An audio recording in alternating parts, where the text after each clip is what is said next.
Ce matin, nous nous rendons à Nizamuddin. C'est dans la banlieue sud de Delhi.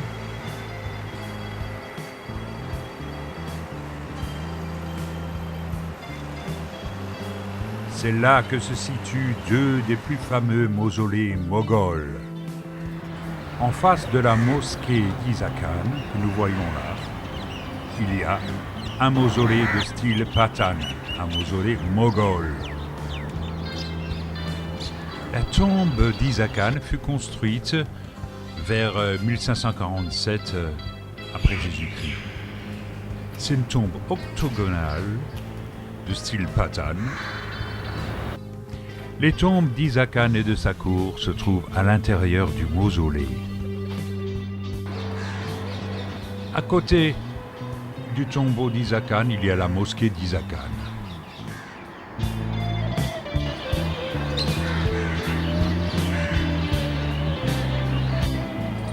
Il y a beaucoup de corbeaux qui viennent nicher du côté des tombeaux d'Humayun et d'Isa Khan.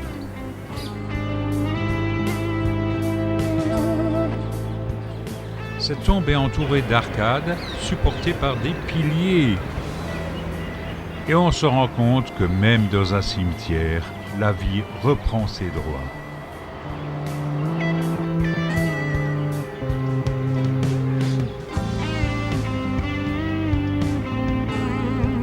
Un petit écureuil funambulus se prélasse au soleil.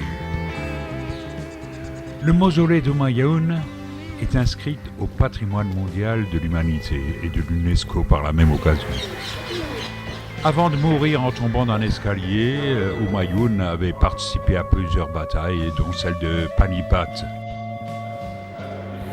Il s'était fait crever les yeux par son propre frère. Entre-temps, les bonnes mœurs familiales prévalaient en ce temps-là.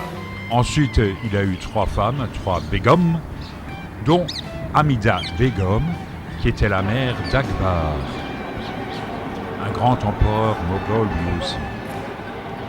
C'est elle-même qui lui a fait construire ce mausolée, qui est le premier des grands mausolées moghols, dont le modèle le plus achevé est le Taj Mahal à Agra.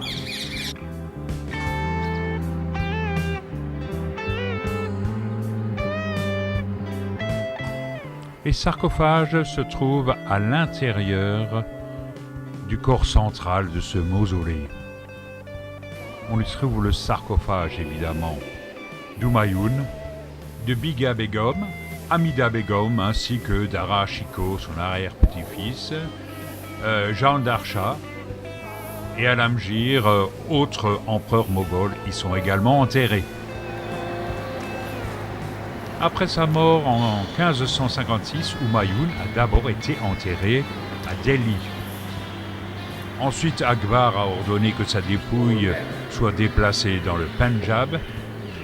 Et 9 ans après la mort de l'empereur, la Biga Begum décida de construire une nouvelle tombe bien plus sophistiquée en hommage à son époux. Les travaux ont commencé en 1569. Dire également que le mausolée d'Humayun, c'est la première tombe de type jardin qui a été construite en Inde. C'est aussi un des rares édifices de l'époque à être construit en grès rouge. Le jardin, c'est un jardin de style perse qui était alors inédit en Inde.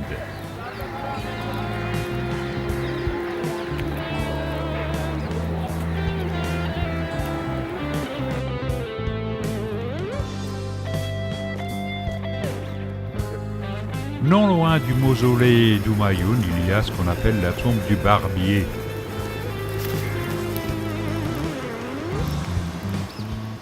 C'était un personnage certainement très important qui était enterré dans cette tombe, mais on ne sait pas de qui il s'agit en fait. La tombe a été construite en 1590.